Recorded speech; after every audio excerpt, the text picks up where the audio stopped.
Well, hello everyone, and welcome to the virtual Cobalt Cafe. It's week number 267 of our virtual series. Great to have you here with us. My name is Rick Lupert. I'm your MC, the host of the event. Got a lot of new people here. Glad to see some new faces. Always excited to see the old faces as well. The faces that are somewhere between new and old, I'm a little indifferent about, but we'll see how it pans out in the meantime. Um, uh, Tonight, in addition to our in addition to our open reading, our featured reader is Kim Dower. Very excited to have Kim here, and really looking forward to your reading. Kim, thanks so much for being with us tonight. We're going to do a little bit of our open reading first, five open readers, and then we will hear Kim read, and then we will have the rest of the open reading. If you would like to read and you haven't already done so, please send me a message in the chat and I will be happy to add you to their list.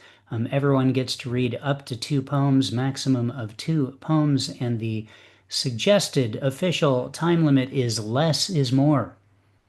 Look that up if you need to determine how long that is, but that's it. That's an official measurement of time. Less is more. So don't go over that, is all I'm saying. All right. You should also know that here at the Cobalt Cafe, we have a one drink minimum. Make sure you honor that to participate in that long-standing tradition here at the Cobalt Cafe, back from when we were an in-person place that actually served things that you could drink.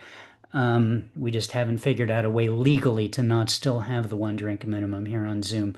But so it's a requirement. There you go. Finally, make sure you have the chat room open since everyone is muted throughout the festivities. Uh, out of an abundance of caution, in our vigilant fight against Zoom bombers, use the chat room to interact with each other throughout the reading. You can send each other messages privately or publicly. You can post links of things you mention on when it's your turn to read, and it's a great place to react to what you're hearing people read as well. Though now Zoom has those fancy reactions that fly up the screen, so that's also fun if you'd like to do that as well. All right, before we get to our first reader, I would like to ask if there are any questions. Martin Parker, yes. Yes, good evening, Rick. I was just wondering, have you ever made homemade ice cream? No, but I've thought a lot about it all the time. It's almost all I'm thinking about, honestly. I should make homemade ice cream. Is it difficult? When am I going to make the homemade ice cream? What do I need to make the homemade ice cream? Do I need a special thing? Can I just do it in regular things that aren't special? So no, but I've never actually done it. There are multiple ways to do it, so just needed Google. All right. Well, that sounds like a good first step, Martin. Thank you. Good question. Any other questions? Cathabella, yes. If you say, I have a flair for, what would it be? Um, what do I have? I have a flair for, well, it ain't making homemade ice cream. I'll tell you that, Cathabella. Um, Not yet, anyway. I have a flair for identifying animals that I'd like to pet. That's Like, nice. for example, there's a bunny in my backyard who just seems to have moved in there, and I'd really like to pet it. And everyone knows that I'd like to pet it because that's just the kind of thing that I have a flair for. I love it. All right, Cathabella, good question. Thank you. Any other questions before we get going? Jackie has a question. Okay, sure. Hi, Jackie.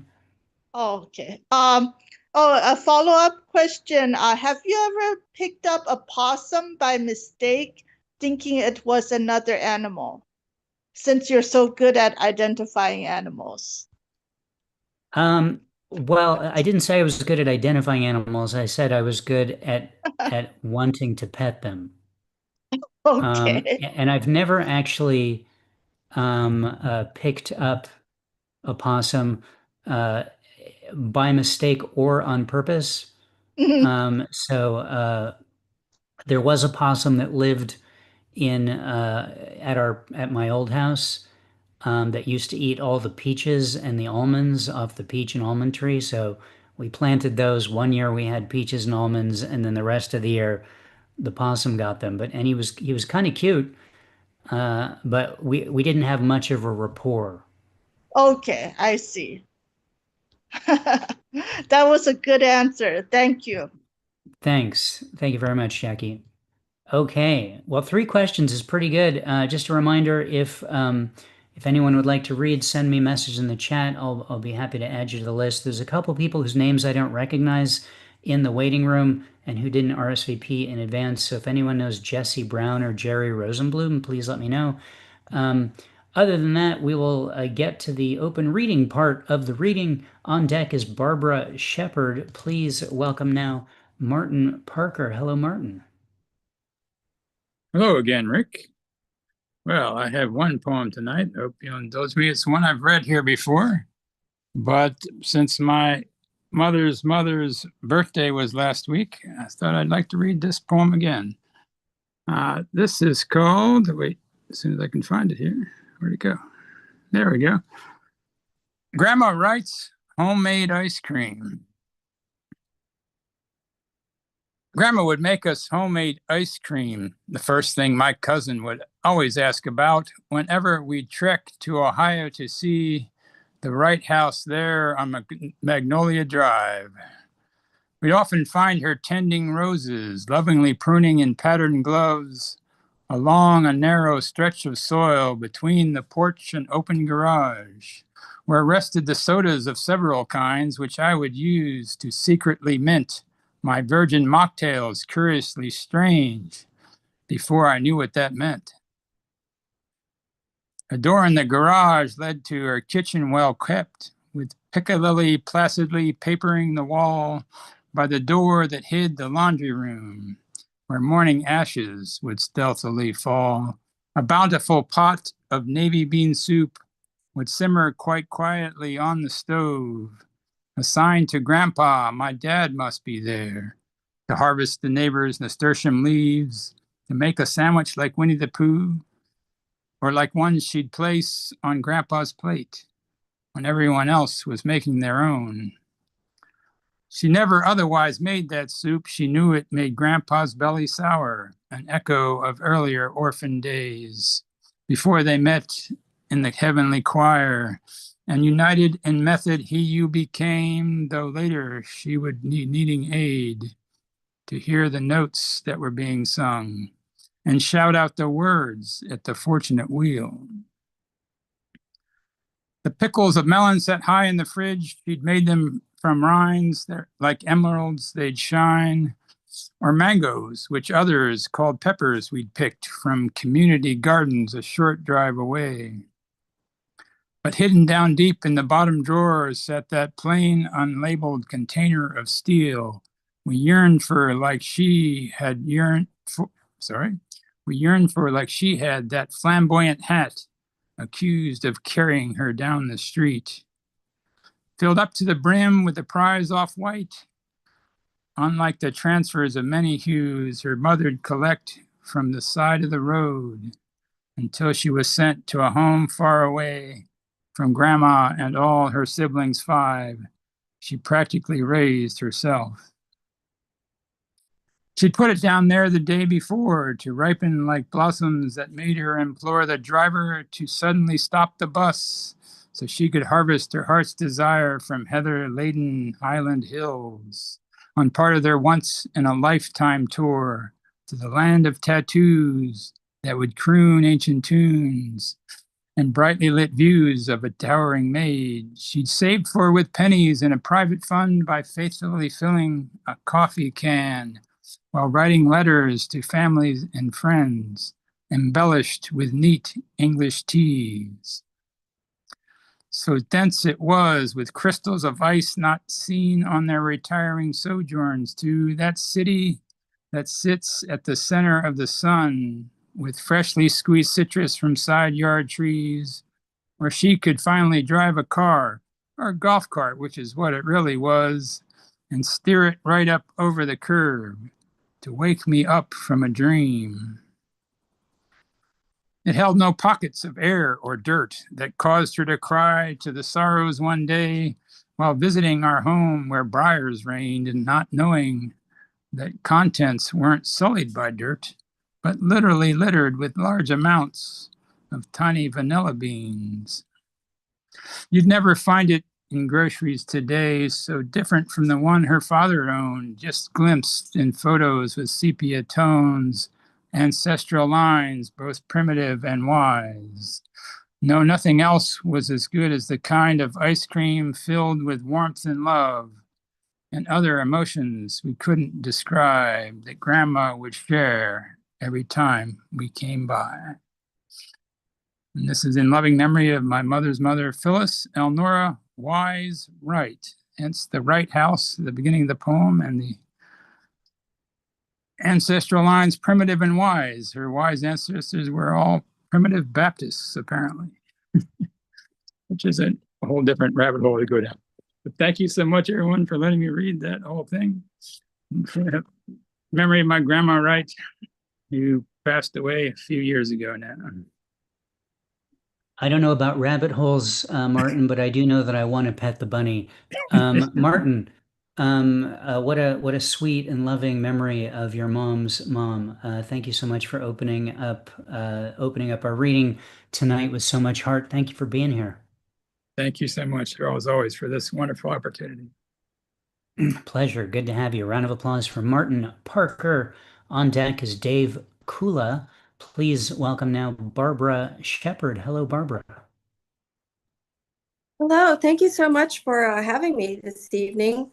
I'm new to this group, so I'm very happy to be here. I have three very short poems. They're 2 minutes total. So with your permission, I would like to read the first one. And it's called... I'm sorry, did you say 3? Because you get to read 2. Oh, okay. They're just like 30 seconds each. So, okay, that's okay. Here we go. Because of jazz. The notes of life, the beats of time, the depth of every soul, the highs and lows, the joy and pain, the struggle takes its toll. But it's the songs, a prayer through jazz. If we don't play, we die. It's what we know, it's what we share. We never question why.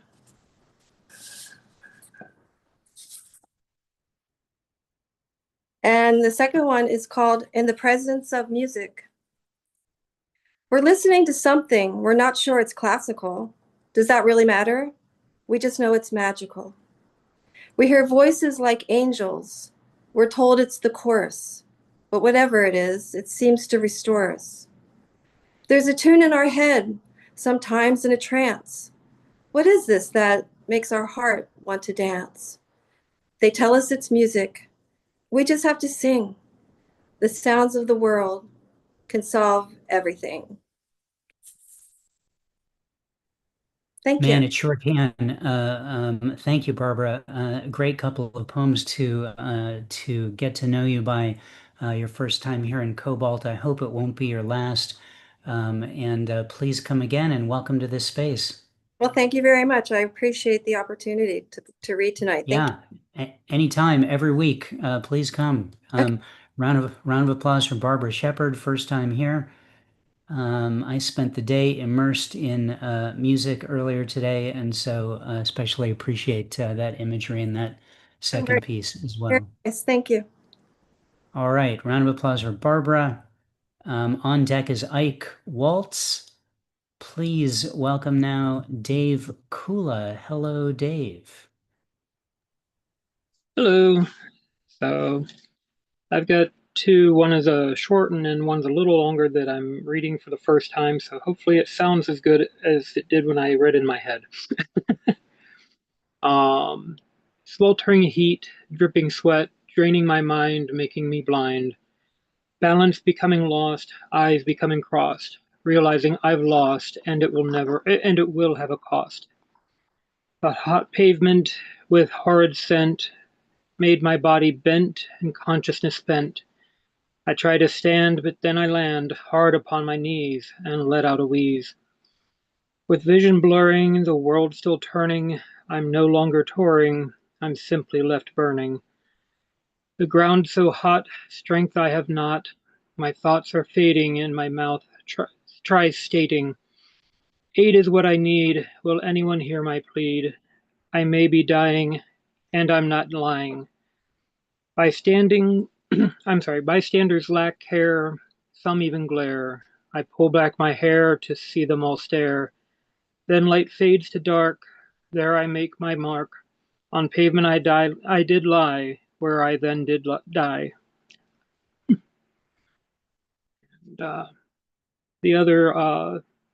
the small haiku, a little bit more positive. Coffee black or with some cream, warming my hands and body while warming the soul. Dave, very nice. I know you've been looking for that poem since last week when I asked you if you wanted to read and you just couldn't find it. So you have a week to locate next week's poems, is what I'm telling you. I have to write a few more, I think. Okay, well, you have a week to write more and then keep them at your computer or device that you're doing this from. That's your assignment. Thank you for being here this week and good to hear you read. Thank you. Thank you. Round of applause for Dave Kula. Two more readers and then our featured reader, Kim Dower. Louise Moore, you are on deck. Please welcome Ike Waltz. Hello, Ike. Good evening. Two pieces.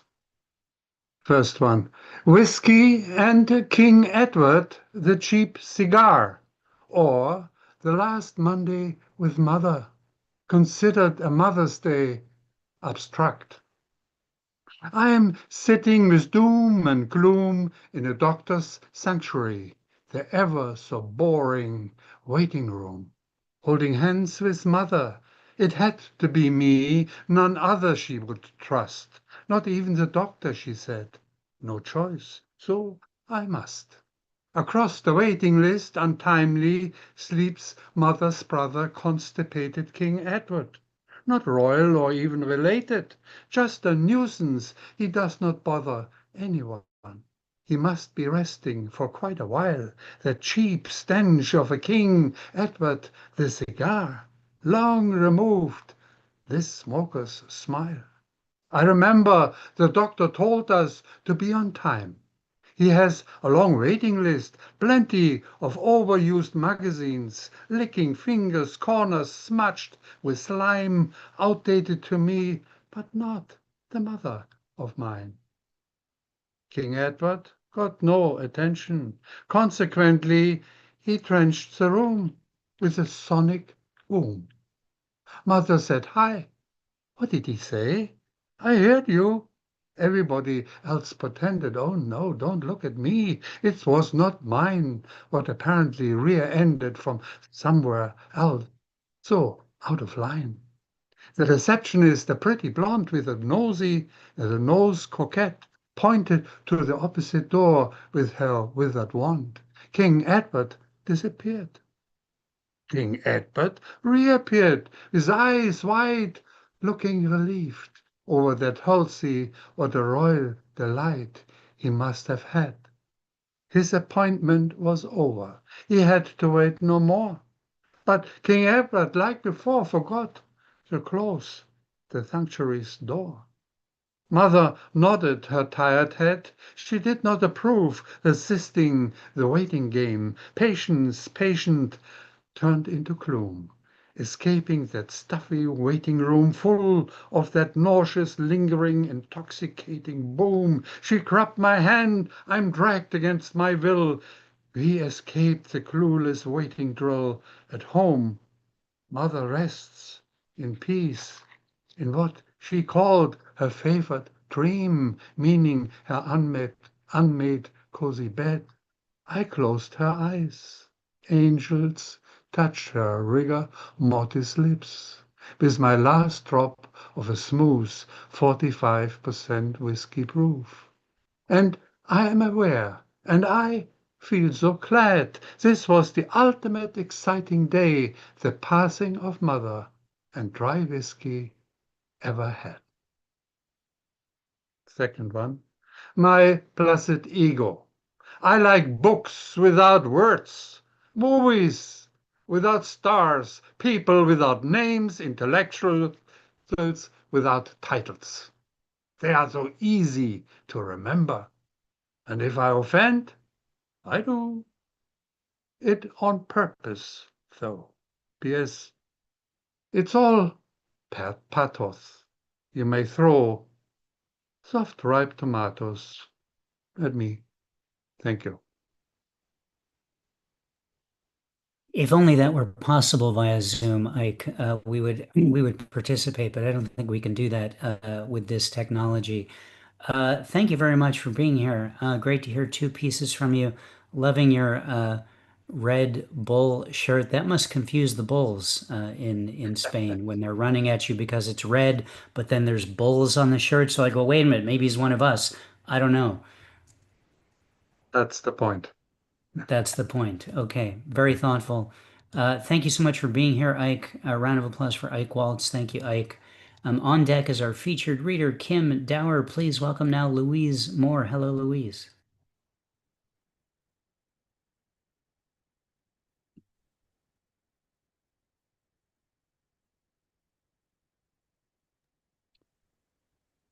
Louise, are you there? We're not hearing anything.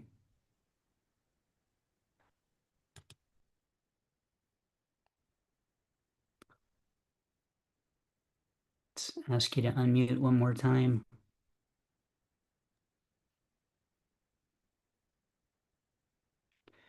All right, Louise, looks like there's an issue with your audio settings. Under the audio menu in Zoom, there's a test audio button.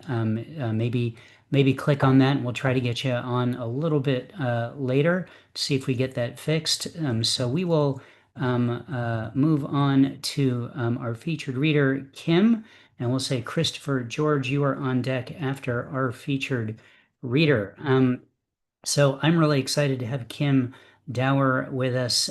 She is someone whose name has always been present as long as I've been a poet here in Southern California. Former poet laureate of the city of West Hollywood. We've got poet laureates in the house tonight, ladies and gentlemen, and they're reading. Really exciting. I was recently reminded of Kim because one of her poems was included in the daily Rattle email, which goes out, which some of you know is part of my morning before I get out of bed ritual to read the poems that get emailed by the people who email the poems. So Kim's was one in my inbox, and it was one of those ones that was like, yeah, I wonder if we can get Kim to read at the Cobalt. And sure enough, here she is tonight. She's an award-winning, best-selling poet of 6 collections of poems, all from Red Hen Press. The most recent one is called What She Wants, Poems on Obsession, Desire, Despair, and Euphoria, which we'll post a link to a little bit later. The Washington Post described this book as raw, wry, witty, sultry, and thoughtful. Pretty cool. She's got a bunch of other books out, as already mentioned. One of her books, Sunbathing on Tyrone Power's Grave. Cool title, won the 2020 Independent Publishers Book Award, Gold Medal for Poetry. That is awesome. As I mentioned, she was the Poet Laureate of West Hollywood for a couple of years between October of 2016 to October of 2018. Her work has been featured all over the place in some really great places. I already mentioned Rattle, but how about Plowshares, Plume, Barrow Street, the James Dickey Review, and a bunch of other things. She does live here in LA, but she has been here for a while, but she was born and raised in the Upper West Side of Manhattan. So Kim, I'm wondering about your loyalties in terms of being a born and bred New Yorker, but here you are in Southern Cal. You don't have to admit to anything, but I'm just wondering. I'm really happy that you're here. Ladies and gentlemen, please welcome our featured reader, Kim Dower. Thank you. Thank you, Rick. I didn't get the memo about having a drink. I thought this was a drink-free Zoom, but so I'm really kind of miffed about that. Anyway, I see some of my good friends out there in the Zoom land. So thank you, especially people from the East Coast who, I'm usually in my third realm of sleep at 11 o'clock.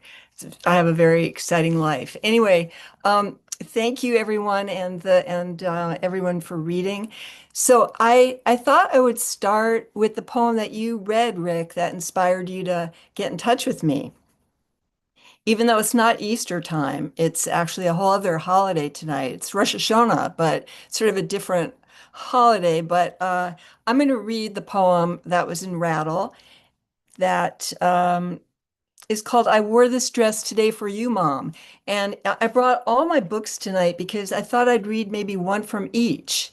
Because the books that are old feel left out at readings. They feel like I don't care about them anymore. So this book is from I Wore This Dress Today for You, Mom.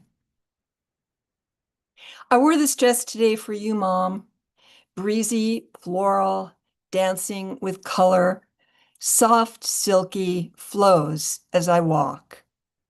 Easter Sunday, and you always like to get dressed up.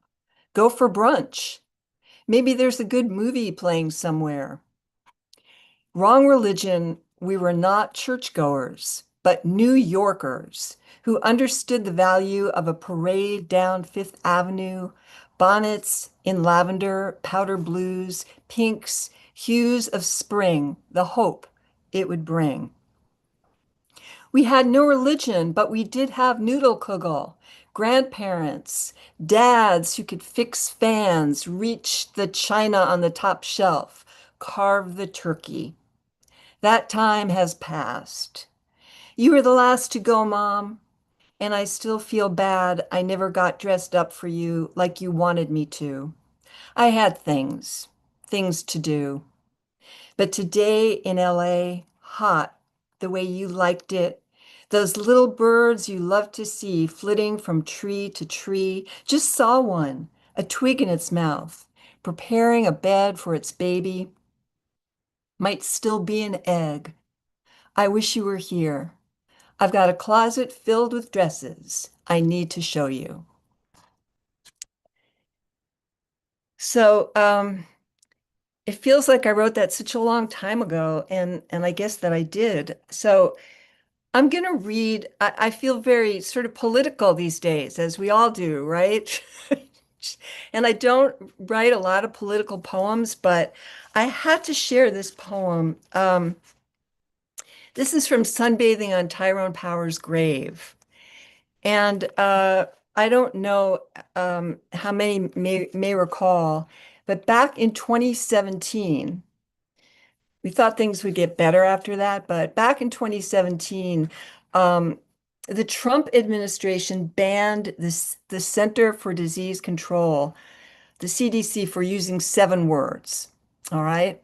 And the 7 words they banned the CDC from using were fetus, transgender, science-based, diversity, vulnerable, entitlement, and evidence-based.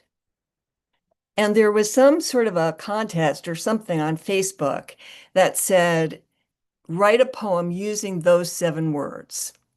So I couldn't resist. And I wrote a poem using those 7 words. I hope you remember what they are. And it's from my book, Sunbathing on Tyrone Power's Grave. And the poem is called I Am My Own Transgender Fetus. My mother thought I was a lesbian when I came home from college wearing a flannel shirt fresh from a march across the Boston Common. The 70s. No entitlement back then. No transgender friend. We all hid inside our sleepless nights, smoking fat joints of science-based conclusions, rolling our private stomach aches, watching evidence stack up higher than we could see. I feel so vulnerable tonight, hungry for diversity. Where is my entitlement? I am my own transgender fetus, floating in a tank with no borders, banging my soft, unformed skull into the glass ceiling, seeking any spray of light as our world rolls backward over a grassless hill of mutant crickets. Button up your collar until your mouth is invisible. All evidence-based, science-based, beautiful, womb-faced, lips erased. Who doesn't crave a chance to say banned words, hear their echo like vapor stain the wall of our lives, our shared, slurred speech aching for clarity? So that was fun to write. It's even more fun to read on Zoom. Um, anyway, so there's that. I'm gonna have a little sip of water. I wonder if those words are still banned. Probably. Um, so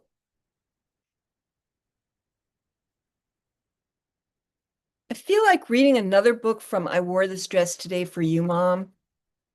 I don't know, I don't want to read too many sad poems, but you know what? I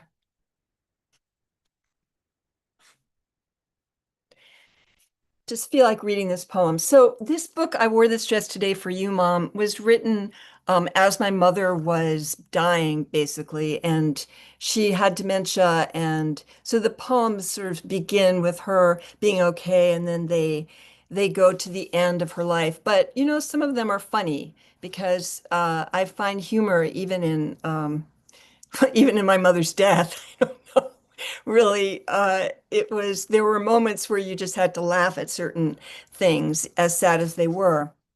So I used to go a lot to the health food store after I would visit my mother. And one of our great health food stores inspired this poem. The people in the health food store, the people in the health food store don't look healthy, which is why they're here.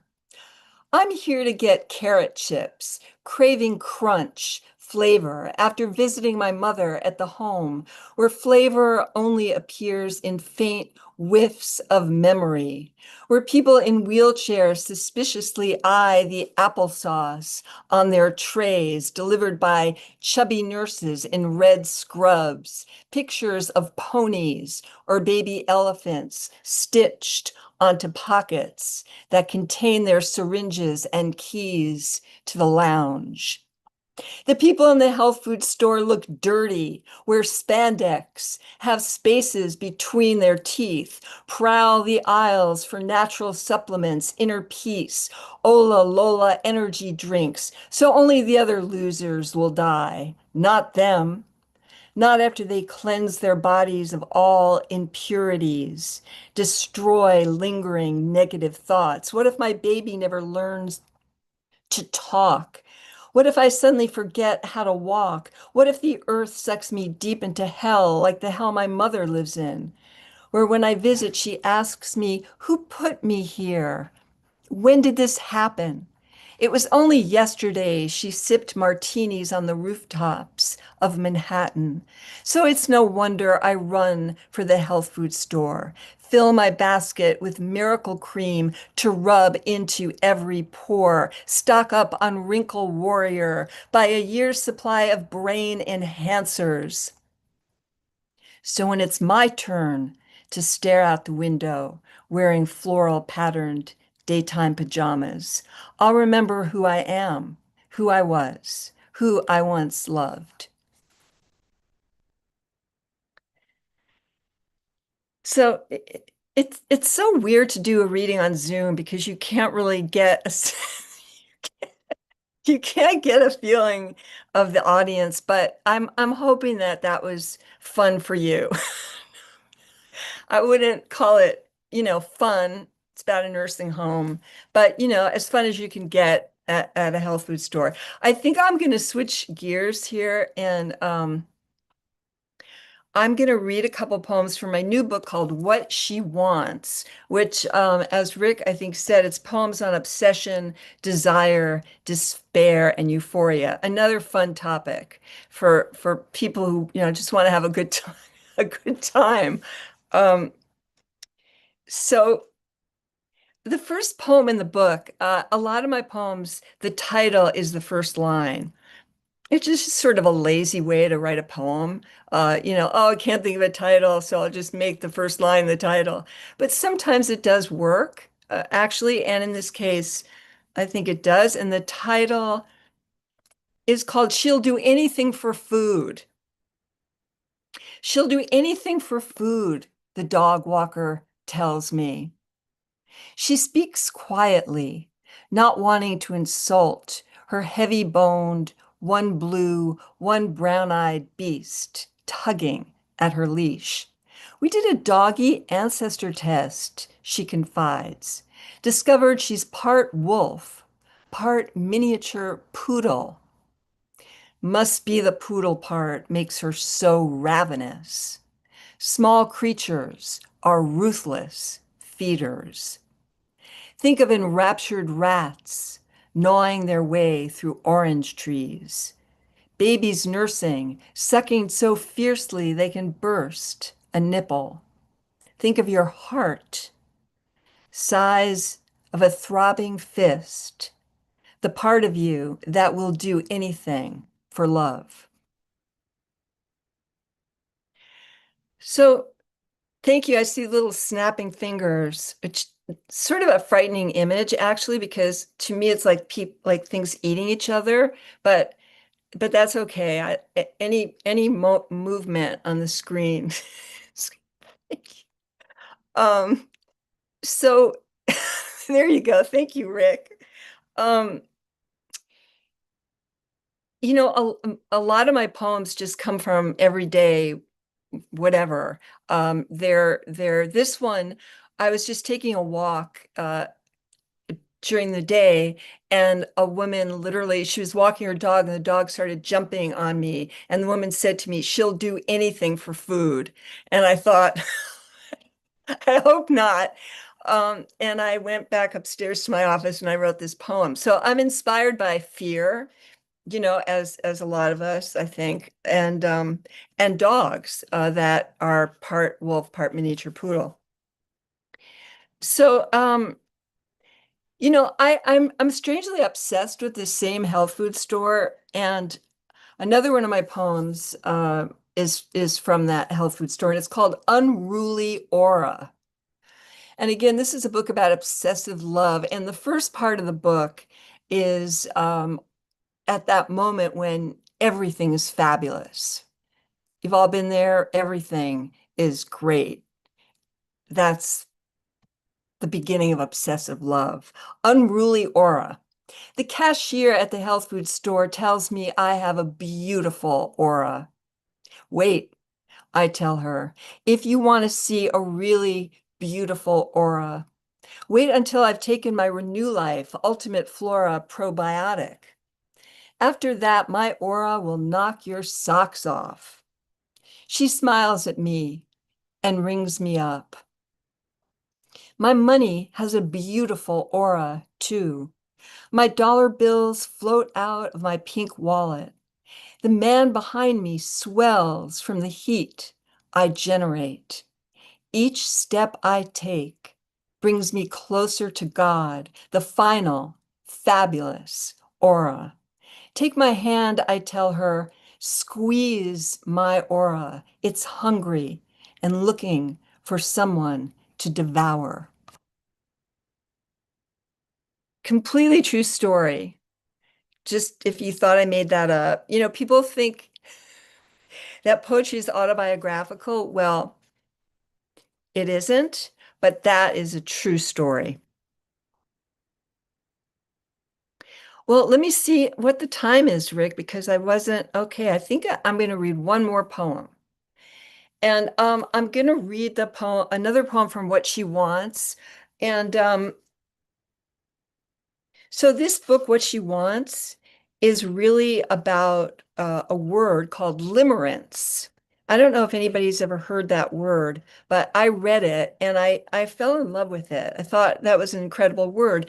And limerence is the state of being obsessively infatuated with someone, usually accompanied by delusions of or a desire for intense romantic relationship with the person.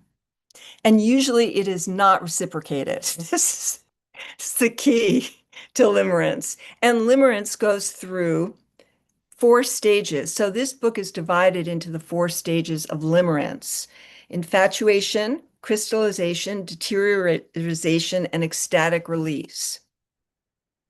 So this poem is in the infatuation stage, part of the book. And Rick, to your point at the beginning, I grew up in New York City. I've lived in LA for most of my life now, but most of my poems are about New York. So I am not disloyal. It stayed with me to the point where I wish I would stop writing about New York, but there you go. And a couple of years ago, I read in the New York Times that all the phone booths were being removed on the streets of New York. And that really hit me hard because when you grow up in New York City in the 60s, you spend a lot of time in the phone booth. So, or at least I did. We didn't have cell phones back then. So I wrote an ode to the phone booths in New York City. Ode to the phone booths in New York City. We would cram ourselves in after school. One more, just one more. Okay, you, our shoulders crushed, groping like idiots, cheeks smashed against the glass. One of us with a finger in the accordion door. Pour our dimes into the slot. Call our mothers to say, Donna's for dinner or Joey's to study. Then off we'd go to Central Park. Sometimes it was just me and Melissa. Thunderstorms, humidity creeping into the booth. She'd sit on the seat, heavy phone book on a wire, swaying between us, while I made collect calls with a fake credit card to random people, the excitement killing us.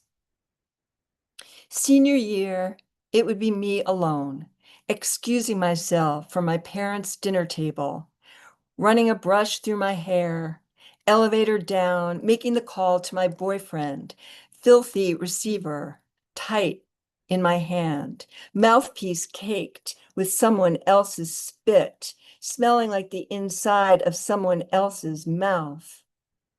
I'd hang up if his mother or sister answered. They couldn't know what they were about to meet, walk into the dark opening of the park, find our spot below the American elms that line the river, my heart pounding, my fingertips laced with the sweat of strangers. Thank you, everybody. Thanks for coming. Kim, thank you. You did really well on Zoom, and we were trying to react as much as possible so it would be perceivable in some way. But yeah, it occurred to me, you reminded me that the word Kugel is in that poem from Rattle, and undoubtedly that's why I booked you. It's like it could have been a terrible poem. It wasn't, but if you reference Kugel, it's an automatic invitation, is my point. I understand, Rick. I try to put Yeah. the word Kugel in most of my poems, but you have to really sneak it in there so it's not obvious. Sure, it's hard in the political ones too, I can imagine. Well, it was one of the banned words, actually, Kugel, but I forgot to use it in the poem next time. So Yeah, that's well, you asked about whether those words were banned. I'm not sure, but Jennifer Wang posted in the chat while you were reading. She's pretty sure there's more, not just banned words at this point. yeah. What a great reading. By the way, water counts as a drink. It may not be as fun as some of the drinks that are. So you did Okay, fine cheers. observing Great. the one drink minimum there. If you come, you're welcome to come back anytime, and beverage as you please. I love the concept of humor in death, which you mentioned for your poem about your mom. I know I've mentioned this before in this space, but I've never been to a funeral that where there wasn't laughter from what was said, in the public remarks about the person who passed. And I think that's not something that needs to be excused. It's just it's part of it. You know what I'm saying? And Yeah. it's an important part of it. Um, you generated a lot of heat tonight, referencing a phrase in one of your poems. And my condolences on the loss of the telephone booths in New York City. You may have to start writing a series of LA poems because LA called me while you were reading and saying, and sounded a little jealous, is what I'm saying. Mm. Well, LA, no one would ever go into a phone booth in LA, unless they were drive-through phone booths. You could just crash right through the phone booth and go out the other side. But I mean, New York is a walking city. Every corner was a phone booth. More fun than I can even remember. Yeah. I feel like I missed out a lot of things to do in phone booths since I've been in LA. Kim, Yeah. great reading. I'm pasting some things into the chat, and I'm also going to share the screen and show the broadside that I made for the poem that you read tonight. She'll do anything for food. Great story behind that poem, by the way. People can download this now at the Cobalt Poets website, poetrysuperhighway.com/cobalt. Click on broadsides or just click in the link that I put in the chat. It's an 11 by 17 print that you can print or just look at. Or download, put it in a folder, whatever you want to do. This is available for you. This is how we compensate our featured poets. And if you look at the stuff in the chat, there's a couple other. Well, one main way to do that for Kim is to check out her book. I posted a link to two links to her most recent book, What She Wants: Poems on Obsession, Desire, Despair, and Euphoria. There's an Amazon link. There's a bookshop.org link, wherever you prefer to buy books. You can get that one there along with all of Kim's other books as well. And that's a fantastic way to say thank you, poet, for your reading, especially in a virtual space like this. And check out Kim on the web at kimdowerpoetry.com so you can, keep up with all of her poetry doings and see if some more LA poems come out of this person.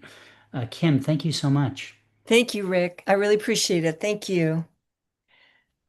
All right, everyone. Round of applause for our featured reader, Kim Dower. Great reading. I will quickly mention before we get to the rest of tonight's open reading that next week our featured reader will be Walker Valdez. Walker is a person, hasn't been here in the last few weeks, but he's been a regular on and off here in our reading.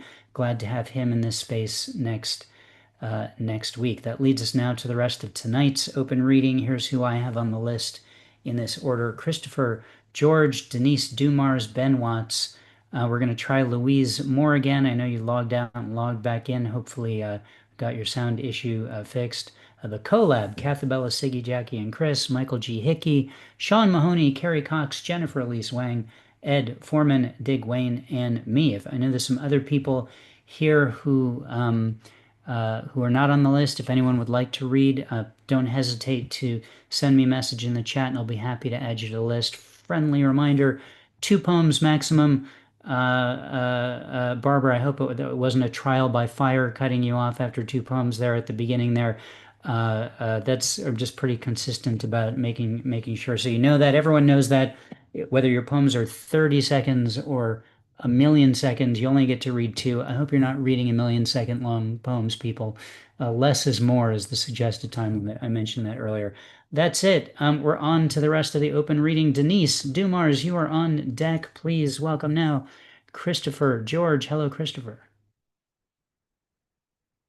Hello, everyone. As you know, I'm originally from Liverpool, England, and so I'm going to be reading a couple of poems related to that.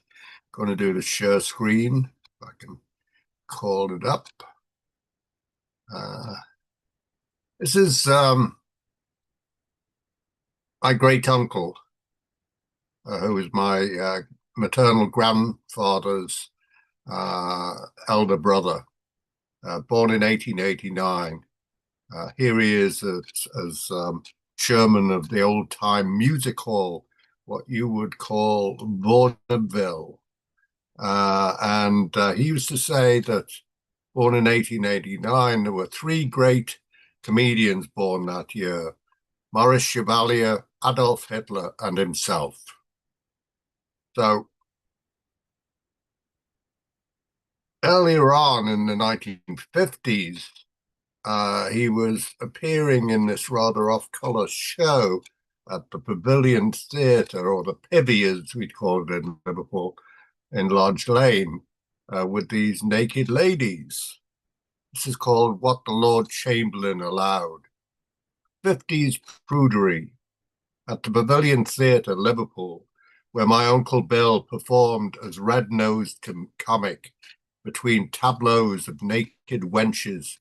William Tell's son, stage right, papier-mâché apple on her head, with Papa Tell at stage left, aiming her crossbow, neither allowed to move, not even a tick, just like the Busby guardsman at Buckingham Palace. At age 7, I watched the scant-clad girls from the drafty wings. Back then, I preferred currant buns to nipples like currants. Later, National Geographic pics of bare-breasted women from underdeveloped countries helped me in my development. And I might mention that one of the ladies coming off the stage, I was about 7 or so at the time, 7 or 8, 9, something like that, gave me her bra. I don't know what I did with it. I don't seem to own it any longer. And I'll finish with this one. This is about the last few years of Uncle Bill's life. His son Ken told me a story that he was driving down the motorway with Uncle Bill, and he stopped in a rest stop in the restaurant. And I took what he told me and made myself the companion in the car with Uncle Bill. Comics last for. You nurse the dog end of the aged as we queue in the motorway cafe beside the limp salad sandwiches and tire-faced pastry. A warm pot of tea to sustain us on our last lap. With bedroom slippers on purple swollen feet, you shuffle from drink station to cash register, murmuring the lines from your act, confused between digs, alert to your public, who cope with nappy changes, filled orangeade, everyone inattentive to your punchlines. I'm your nurse now, not your nephew or fan. Tonight's a tough crowd, laughs hard to find on the road between Crewe and Liverpool. Thanks, everyone. Christopher, thank you very much. Good to see you as always. Nice couple of historically nostalgic or nostalgically historic pieces. I'll let you decide which is better. And thanks for being here tonight. Round of applause for Christopher. George, on deck is Ben Watts. Please welcome now Denise Dumars. Hello, Denise. Hi. So tonight I have a couple of short, weird poems. They're brand new, so I don't guarantee anything with these. I'll turn my sound up a little. Okay. This one is called Forgotten. What will I have forgotten or fixed by the time the next crisis comes around? It is not in this gel-colored mosaic, ever shifting, that speaks truth, or even knowing. Knowing is a kind of trap. What color is the sky when you look through alien glasses? What are humans and insects compared to scudding clouds? I've no interest in the dark that they are selling, in false light of other dawns. Reflection is as real when reality no longer exists. Stray breezes strafe the beach, and sand crabs know to hide. We are not used to hiding. When we face the ocean, we think we own the sky.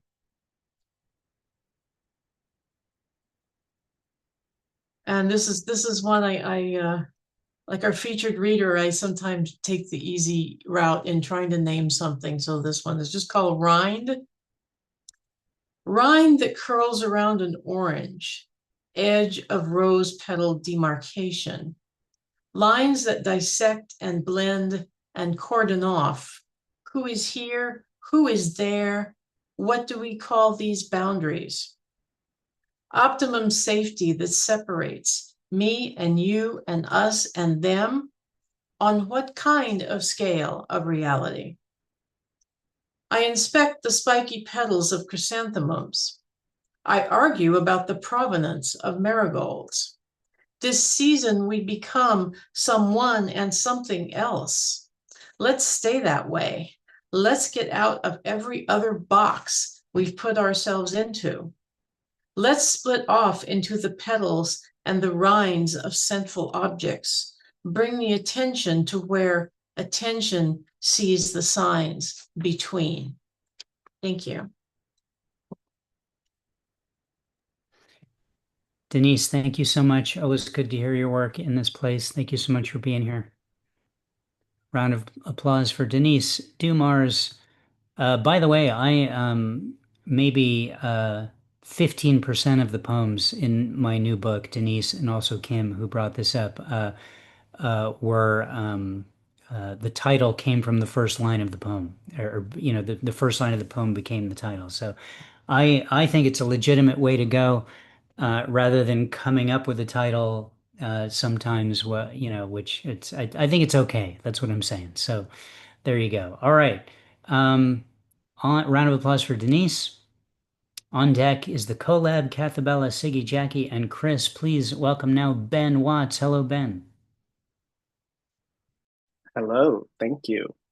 I've got two pieces tonight. The first one is called Xenia. Come in out of the rain, we'd hope anyone would say. But no, let them wander. Forced to flee and return, puddles and ruts grow deeper and further apart. Even bustling in the market, eyes avert. To acknowledge is to accept our complicity. Some other will take them in, surely, on the outskirts where no one bothers. Serve the strangers a feast of crackers and wine. Later we'll climb and cling to the branches, all that's left of linden and oak. Drowning in fire, we'll curse the gods we spurned. And the next one is called Grounding. Did you know if you sit here on this park bench under the trees, if you sit right here just so, no, you gotta take your shoes off. You gotta put your bare feet on the ground, feel the cracked leaves and broken earth. There, yes, just like that. Did you know this park bench gets you high, gets you stoned out of your mind, but really it's just Mother Earth blowing raspberries on the soles of your feet, singing how much she loves you into your ear. And you can do it anytime you want.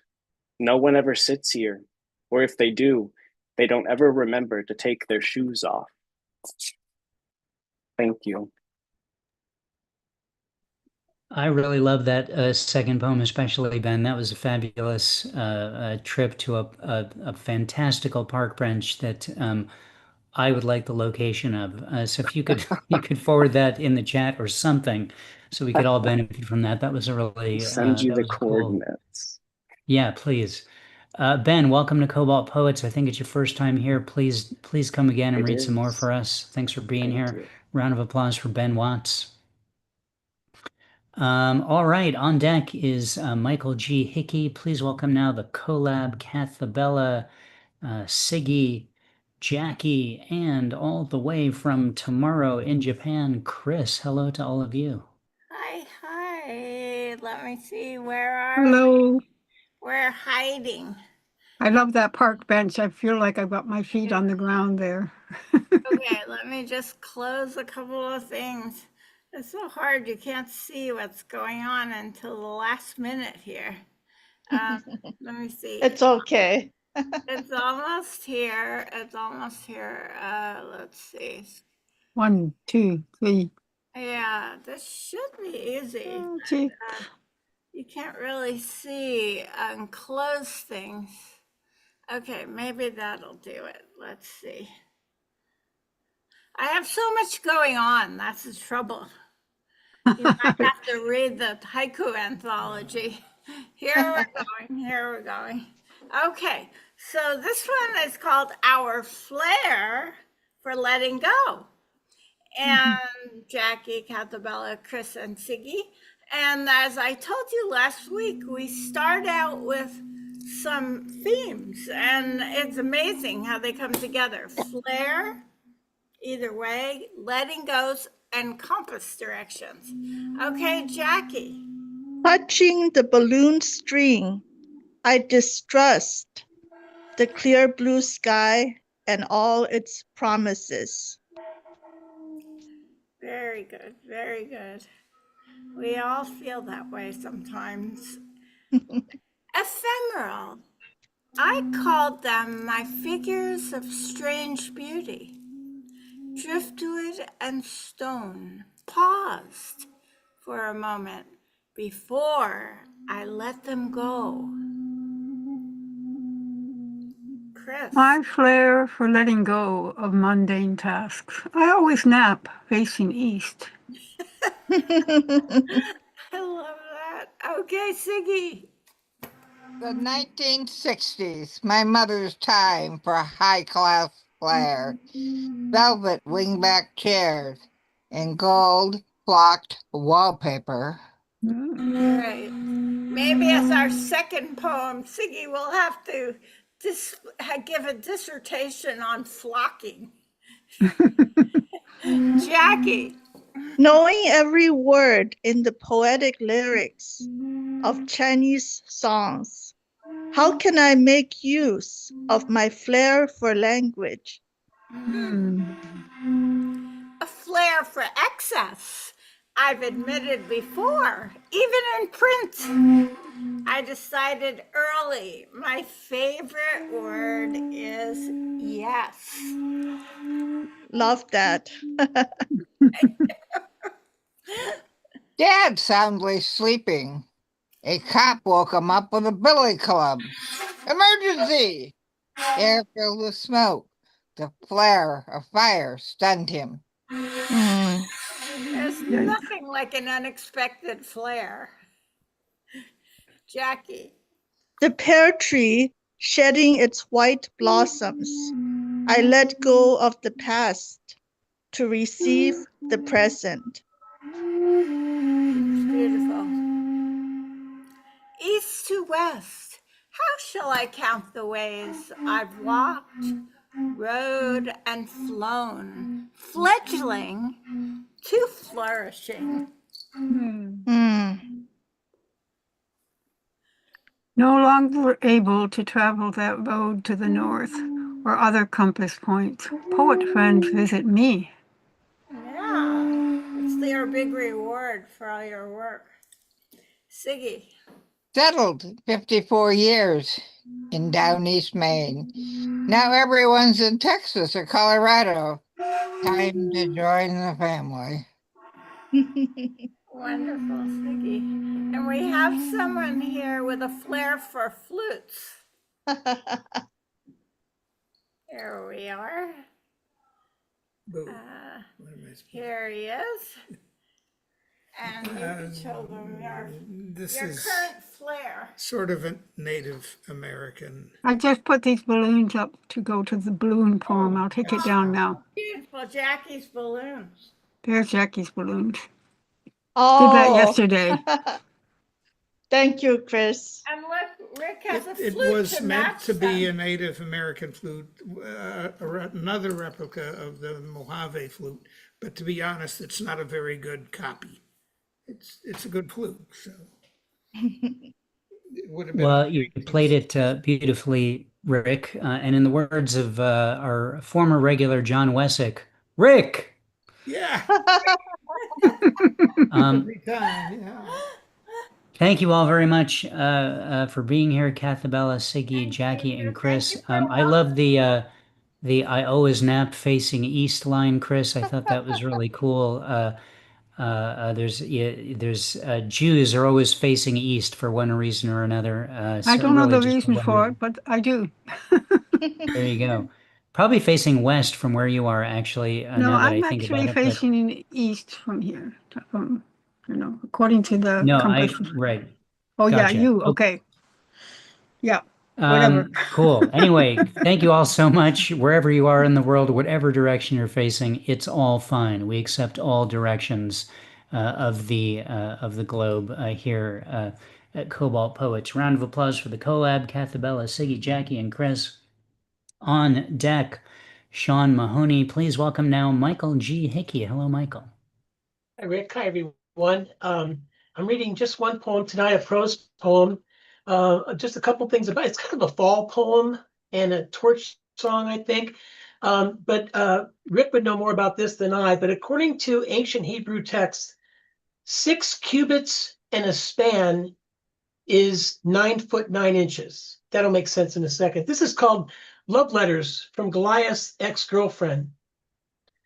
The stars in Nishran's eyes are always on the verge of combustion.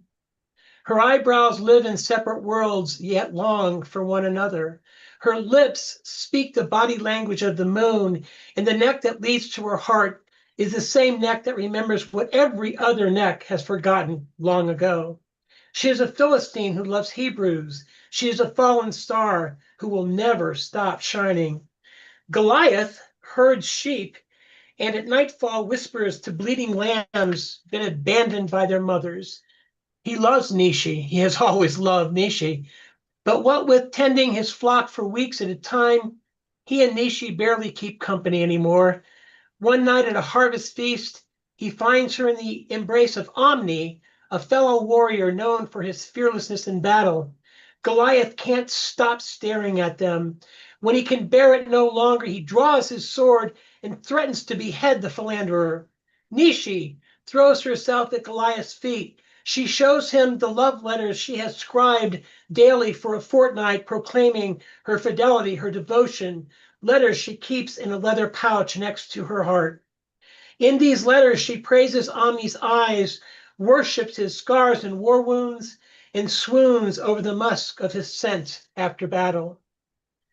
He's the only man I've ever loved, she said. If you have to kill someone, kill me, for I am nothing without Omni. She points at her belly. Already I carry the fruit of his loins in my womb. Deep inside Goliath, a bright light darkens into an elongated shadow, a contorted silhouette.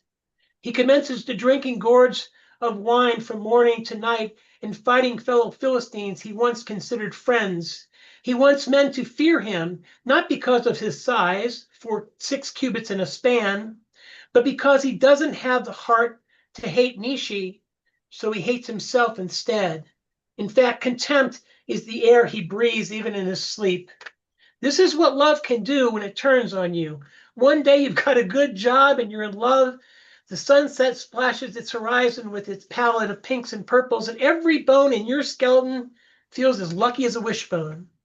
But turn your head for just an instant, and the next thing you know, you're felled by a pint-sized punk with a river rock and a mandate from on high. This is the kind of love that compels dogs to howl at the moon. This is the kind of love in which being beheaded by your own sword is nothing less than a giant favor. Thank you. Wow, Michael, heavy piece tonight. Thanks for sharing it with us. I actually don't know a lot about the measurements in Judaism. In fact, it's part of my contract that when they start talking about cubits, I start considering other religions because the math is not. Did you know that there's a unit of called an ephah? I Really? mean, I mean, like when you have to know that, it becomes very cumbersome, is what I'm trying to tell you. So there you go. And there's a lot of those details in the ancient text, which I try to skip over. But there you go. Michael, thank you so much for being here. Round of Thanks for applause for Michael G. Hickey. On deck, Carrie Cox. Please welcome now Sean Mahoney. Hello, Sean. Hi, Rick. Hello, everybody. So last week, if you recall, I gave Rick the option of choosing between Lloyd Cole and Tom Waits, and he chose Tom Waits because that was the only person he was familiar with. So I just pasted a link in the chat that links to Lloyd Cole and the Commotion's first record, which I think was like 1985. It's a gem as far as like pop rock synthesis goes. It's worth your time, believe me. This poem is not about Lloyd Cole. He just happens to make an appearance in it. So there we go. This is called A Diversity of Idea. When once you drank sunlight like sweet tea and wore your feathers to the hootenanny for time's sakes and blackberry cake. Several years go by, drought years for your temperament, and your friends have aged, soured with age. Listing from style, from compulsion, those years endeared in your wind farm, the house of your unmooring. Rooms where you are barbaric, swill, and loud. Others with soft light, where you write poems to the past. Comic fails, the hysterics of broken heart-shaped pancakes with silver forks arrowed through the middle, a jugular of butter and syrup, a piece of toast to street sweep your plate. When once you drank sunlight like sweet tea, you ruffled sensitivities for the dragonfly and the grasshopper. A picnic by the lake, wine, cake, beheadings in every piece of art. Debodied wings rest on the surface, food ship of fools. Your friends depart long before you. Long ago, they called you slow, a rhyming sandwich meat, and boy, as in the pejorative, as in pasty phyllo dough stuffed with pumpkin and pistachio, an ounce of arsenic, a suitcase of old lace, old pool of dry, dead insects. Rediscover friends who poured pig's blood over your head. Celebrate foreign holidays. Once, when you drank of the sunlight, scars transformed into freckles, transformed into the halo of your next life. You adore a good yarn, fresh bread, detest the black mayonnaise of the seas. You felt drinking sunlight a tiny miracle, like holding the door, feeling fleeced and losing nothing, not even your cake. You watched a mosquito drop to the back of the hand, to the back of your hand. You allowed for a final taste, a brief eulogy, a long sigh, a bonfire of misgiving, a vein stab at perfect skin, a bag of Lloyd Cole bits and pieces, a commotion, a wish for blessings, beatitude of crisps and fags in Morgan's pub, a family affair, digging, exhuming Seamus Haney's bones, the last of us singing into our pints of stout. Thank you.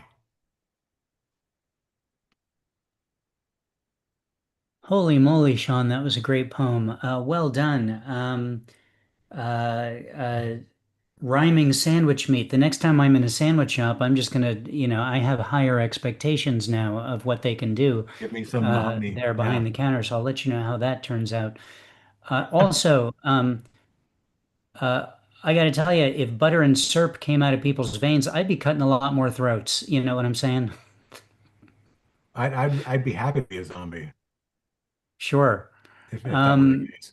uh, I didn't. Oh, there it is. Earlier, the link wasn't there, but now it is. Okay, that's what I was going to ask you about. I'm going to check it out to see this Lloyd Cole gem, so I can never again It's a not great record. know. I'm telling you, everybody should check it out.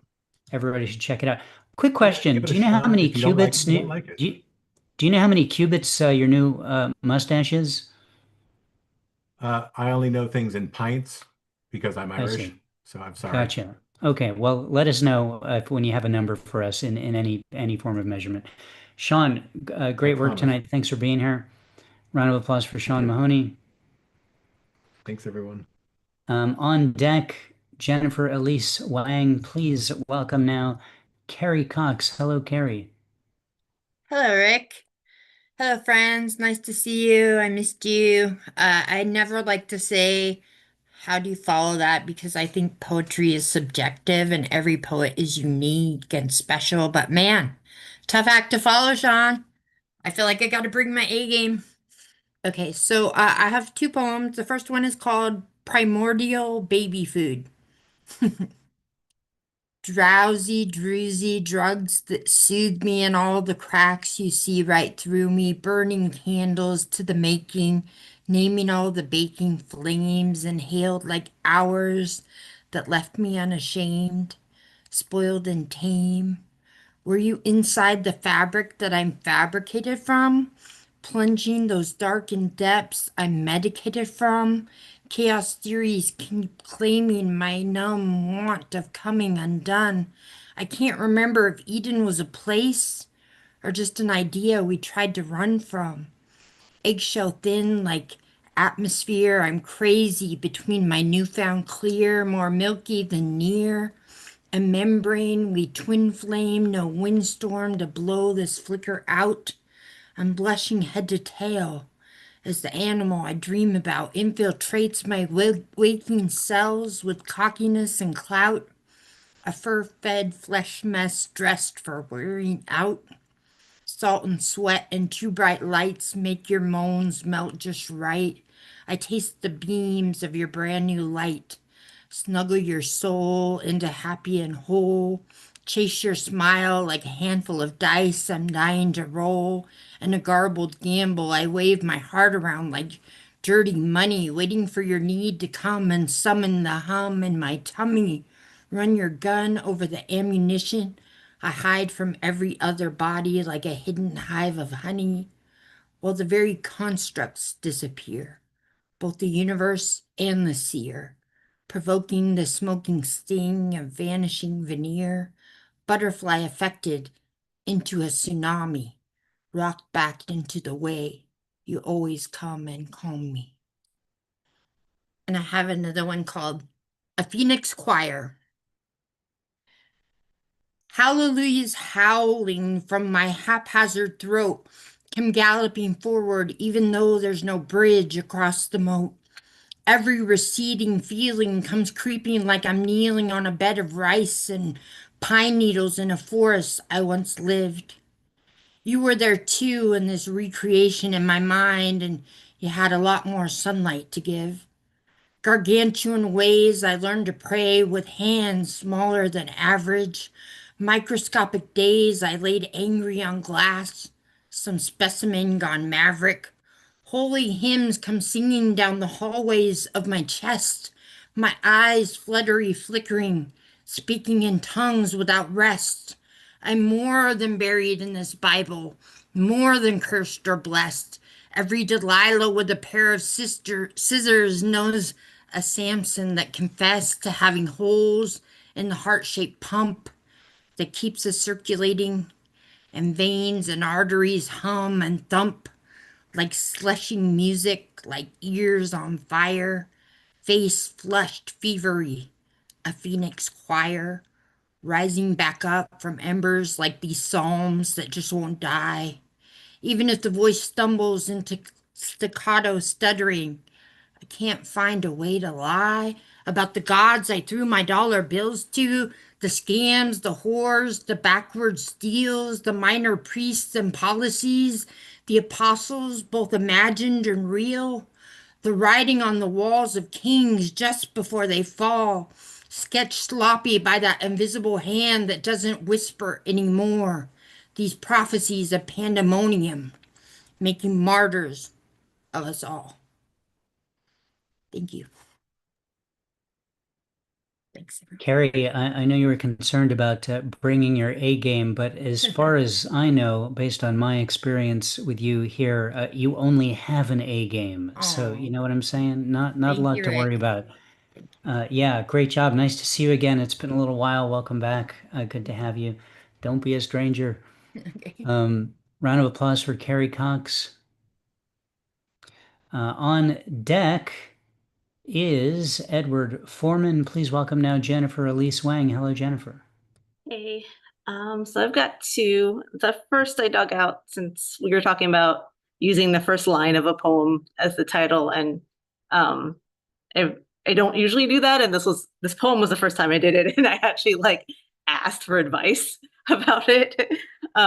So this is My Friends Are Polyamorous. My friends are polyamorous, and I'm a creep. I'm a weirdo. I don't know what the hell I'm doing around them. I'd have more to say around Bluebeard or Joe Goldberg. Apparently, possessing love for someone is different from possessing someone. If I wore my feelings on my skin, I would have to use concealer on my green glow. My friends talk about loving more than one, while my love for my partner is less than one. He's not just my better half, but maybe 2/3 or 3/4 of this relationship. My friends are polyamorous, and I can't even claim to be monogamous because I'm not sure I love myself, much less another. And my second piece is an older one that I realize I've not read here.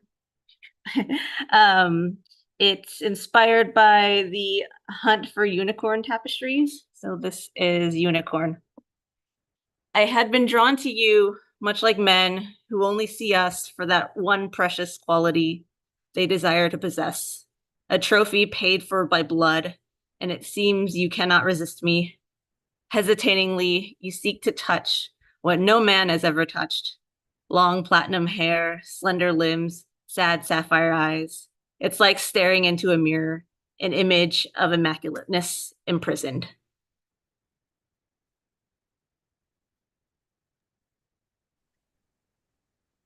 Well done, Jennifer.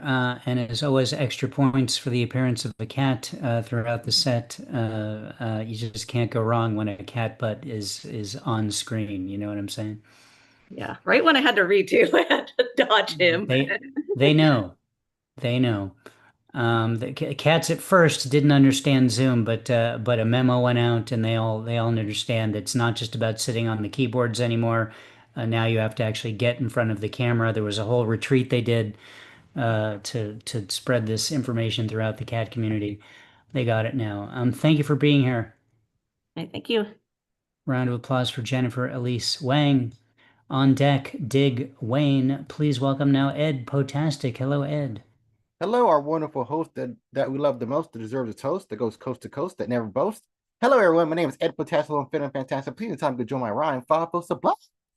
I got two pieces, so I'll take too much time. The first piece is called The Inner Child. My hands are tiny, but I'm still lively.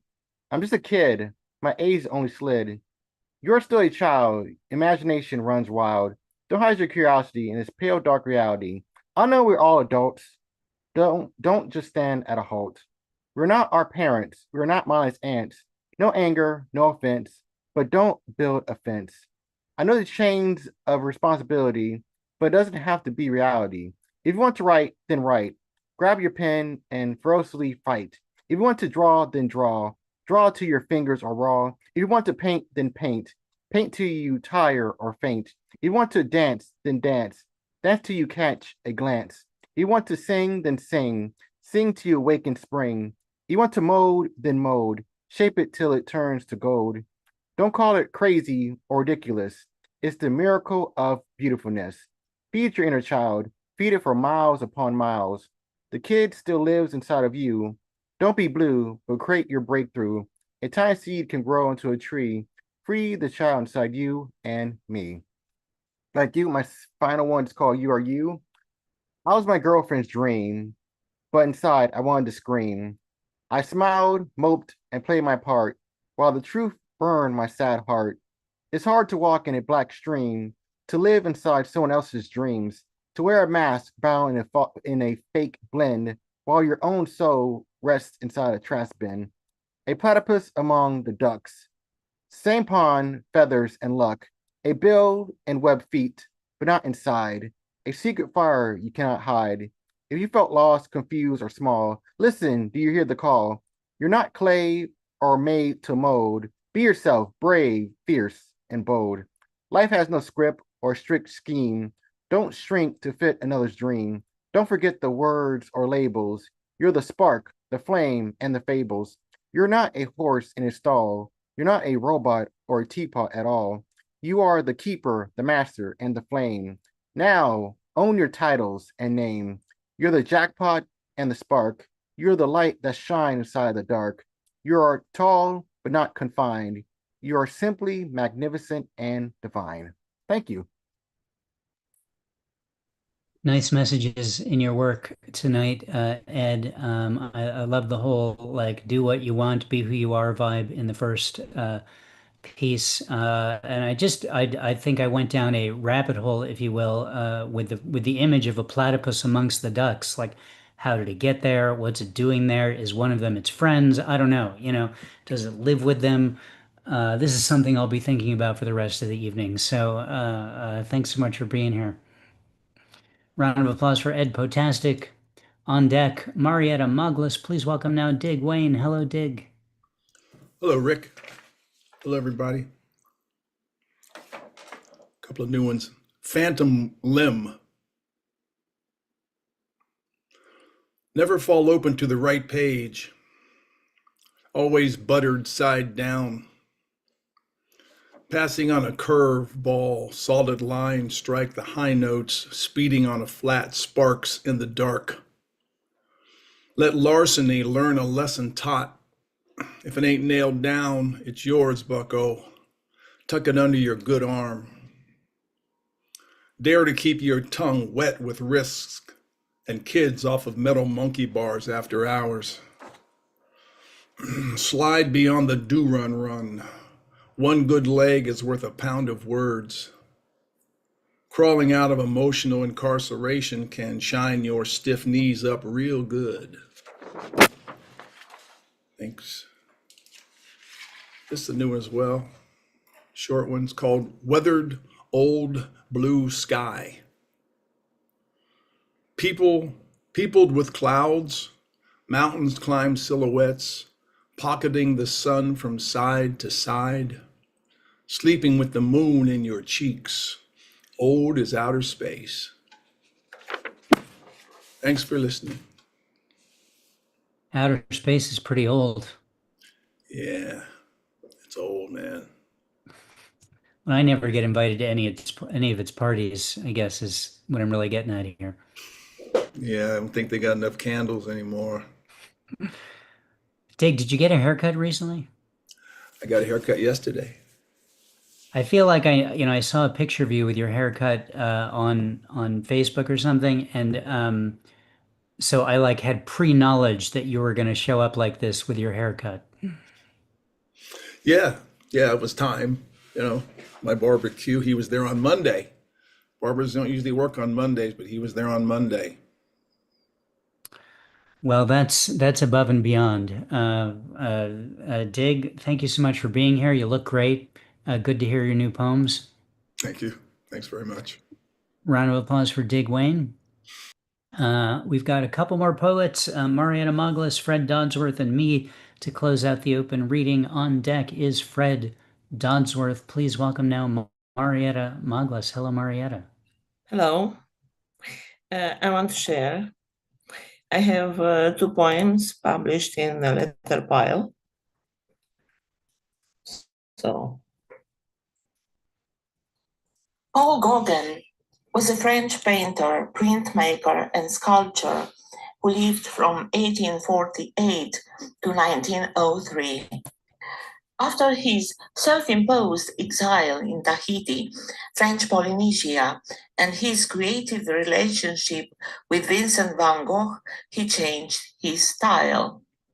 He became a post-impressionism, synthetism, and symbolism painter. His work significantly impacted numerous avant-garde movements during the early 20th century.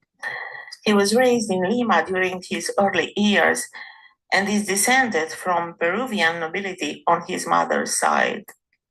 He painted impressionistic still lines, interiors, and landscapes while drawing inspiration from Paul Cézanne, a fellow impressionist he had met through Pissarro. Gauguin's paintings demonstrated a fascination with enigma, dreams, and potted symbols that disclosed his creative tendencies. Gauguin encouraged Van Gogh to use his memory and imagination to paint instead of relying on nature.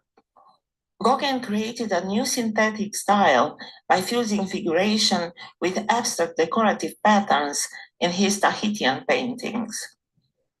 In 1983, Paul Gauguin painted a picture titled You Here, I-A-O, which means woman holding a fruit.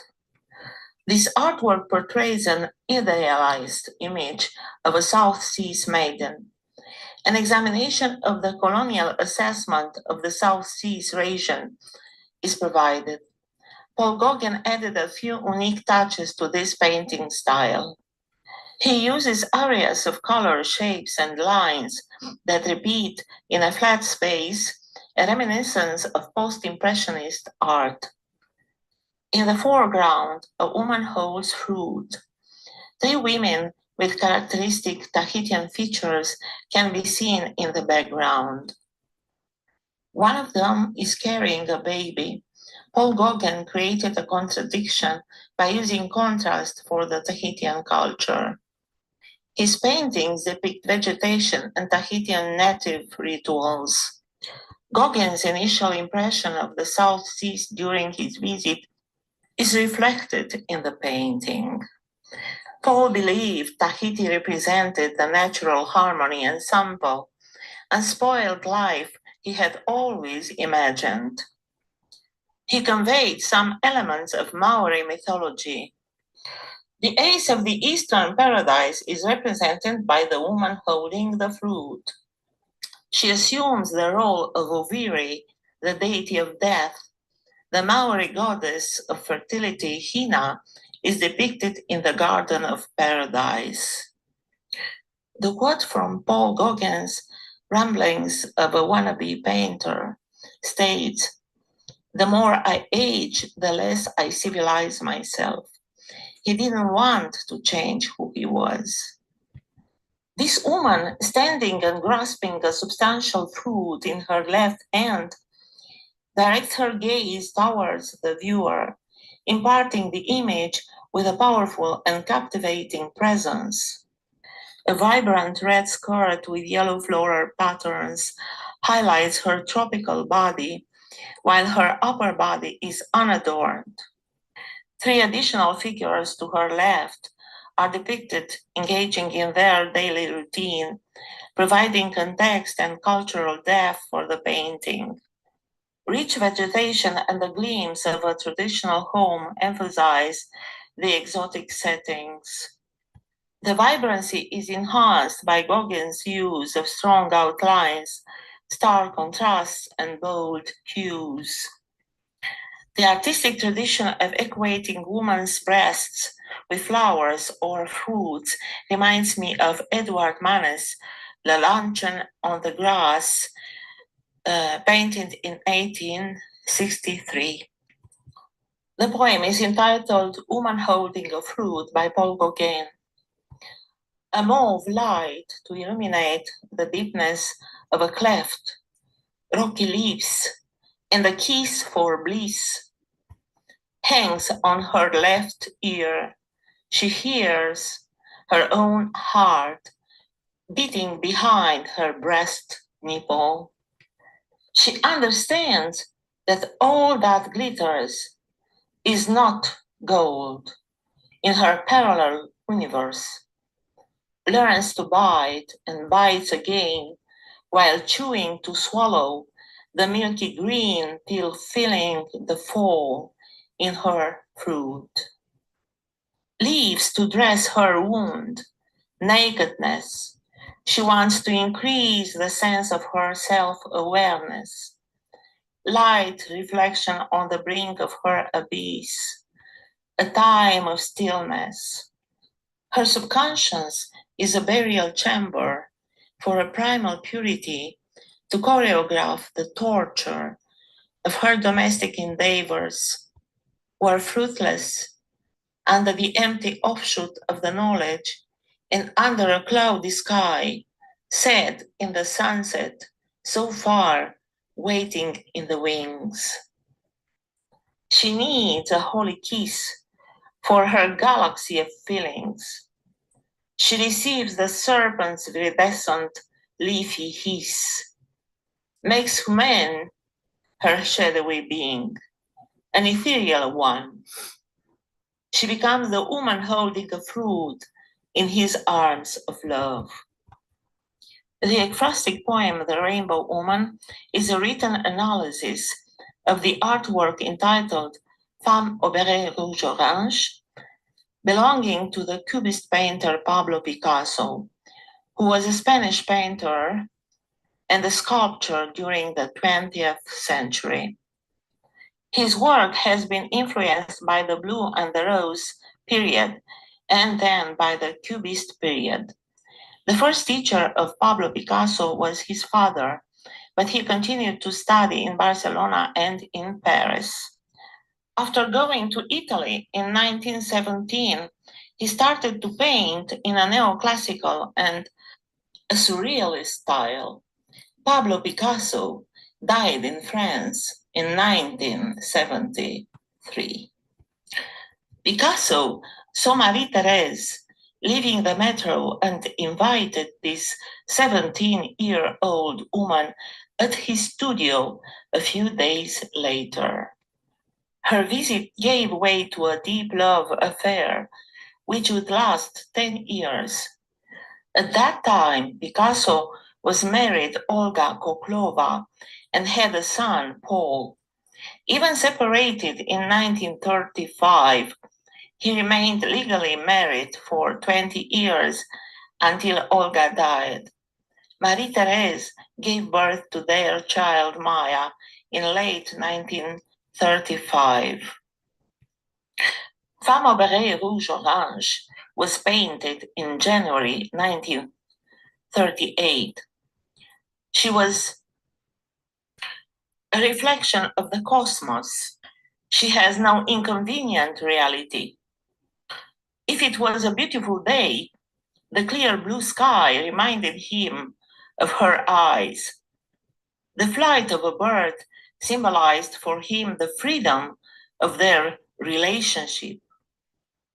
And over a period of 8 or 9 years, her image found its way into a great body of his work in painting, drawing, sculpture, and engraving.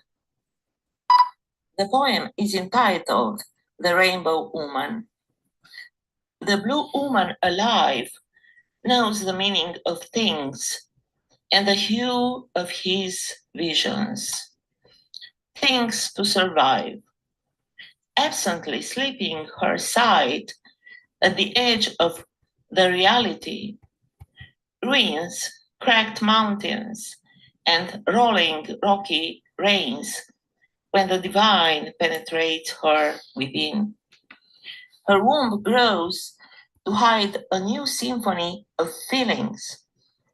She tries to face with death unseen, bluish face for a falling tear that becomes a magnifying glass, ear to hear the rhythm of the seconds as they pass, orange red beret to pulse in the hard violet air, winds whisperings, old songs in her summery green hair.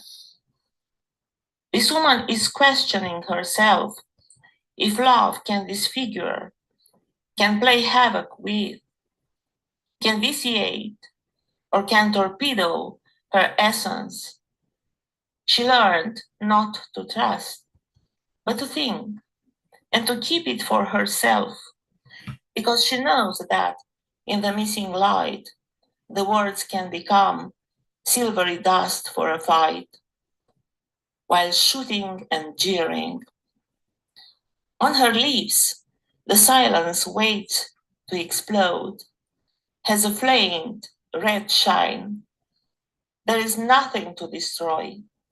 It is only a tomography of the spirit, her innocent jealousy and passion. Thank you for listening. Thank you, Marietta. Round of applause for Marietta Muglis. On deck is me to close out the open reading. Please welcome now Fred Dodsworth. Hello, Fred. Unmute. Hi, Rick. Hi, everyone. Thank you for allowing me to read. I wrote these last Friday, and I think I kind of like them. Does the rain undo you? Trauma must be our form of food, too. It's too easy to blame all our failings on our traumas. Why not blame all our successes on our traumas, too? Without trauma, who would I be? Without personal history to guide me, without pain to derail me, without those who inflicted me to mold me, what would I be? The short answer is you can't. I can't. No. Knowledge, gnosis, fingers of the gods, inserting rough fingers into our lives, shoving us left or right into darkness or light. Either way, in every way, got us to this place. Two women I know roughly my age have had heart attacks. I mean, heartaches. This month was a heartfelt month for them and for all of us who know them. Did you catch that? I used the present tense, not the past tense. They both survived this time, perhaps, not the next time. Carpe fucking diem. This is our big show. The curtain is up. Now is the time to deliver your lines, to dance or grovel, to beg, borrow, or steal. All and everything we must have to live the life we were meant to live. Don't blame your traumas. Embrace them. Who the hell knows what you might have become without that horrible, blinding light of trauma to illuminate for you a way forward. You probably would have just been boring yourself, boring your friends, your family. Trauma gives us that je ne sais quoi, that frisson that makes a life exceptional, exciting, all the wonderful experience you have had. And then the second poem is very brief. It was also written in the same writing session. It's called The Stars. And it's based on bivouac on a mountainside by Walt Whitman. The stars, the stars. Oh my God, I remember the stars. The deep black of space sprinkled with glittering stars, farther than any eye could see, rivers of stars, clusters of stars, stars lined up like the path of an arrow, shining bright stars and gently twinkling stars, and the infinite space which held those stars precious, like tiny babies, vulnerable and fragile in all that space, a dark, impenetrable, unknowable, infinite emptiness. How it made me feel inconsequential and important simultaneously. I miss those magnificent night skies. Most people born today will never see these except in photos. I saw it over and over again. Each night the stars came out and located me in my place, this space, this tiny planet with its moon on the edge of a middling solar system in the neglected backwaters of the great Milky Way. Thank you for listening. Fred, thank you so much for being here tonight. Good to hear your work. Nice to see you again. Round of applause for Fred Dodsworth, everyone. I'm going to close out the reading with two poems. First, a very short one from my new book, High Moose Alert, poems written last summer while in Alaska and Canada. This poem is called Good. The Pacific Ocean is big. We think we have dominion over the earth with our buildings and cities, even our floating ones. But the Pacific Ocean dwarfs it all. The Pacific Ocean will take you. It will never give you back. There you go. A warning to you all. This poem is a new one written for this week's Torah portion. Happy Rosh Hashanah for anyone observing We're in just finished up day one of that holiday, the Jewish New Year. This week's Torah portion has this line of text in it. For I know your rebellious spirit and your stubbornness. Even while I am still alive with you today, you are rebelling against God, so you will surely rebel after my death. This poem responds to that line, and it's called Drying Ink. I'm a rebel myself. When people tell me I should breathe, I say, no, I get my oxygen in my own way. We had a Chinese-themed wedding, so I could get out of wearing a tie. When people say they want to have a Zoom, I tell them I can't because I died and took all the electricity with me. So Moses is not wrong predicting we would rebel. Put 3 of my ancestors in a restaurant, and at least 4 of them will want to speak with the manager. The rebel with a twinkle in their eye is endearing. You want to hang out with that one. But sometimes being one with the flow is better, or all the time if you've listened to the consequences. The ink is still drying on this Torah.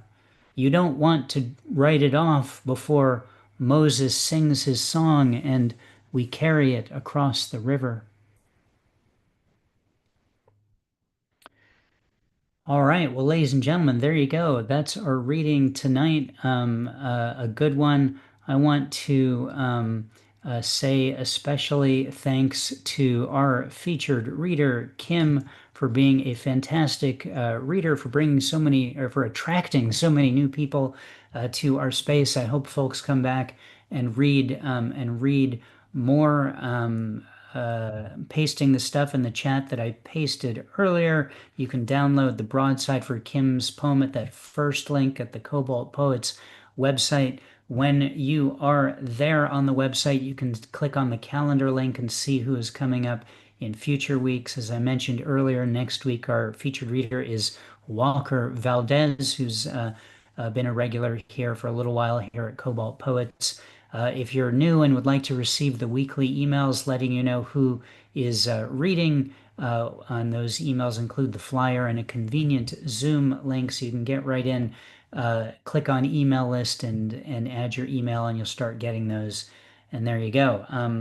That's the Cobalt Poets website. Also posted into the chat is a link to Kim's most recent book. Again, What She Wants, Poems on Obsession, Desire, Despair, and Euphoria. Looks like I left the A off the word euphoria, but if you need an extra A, let me know and I'll email you one and you can insert it at your leisure. So there's 2 places to get that book, Amazon and bookshop.org, depending on how you like to get those kinds of things. And finally, you can visit Kim on the web at kimdowerpoetry.com.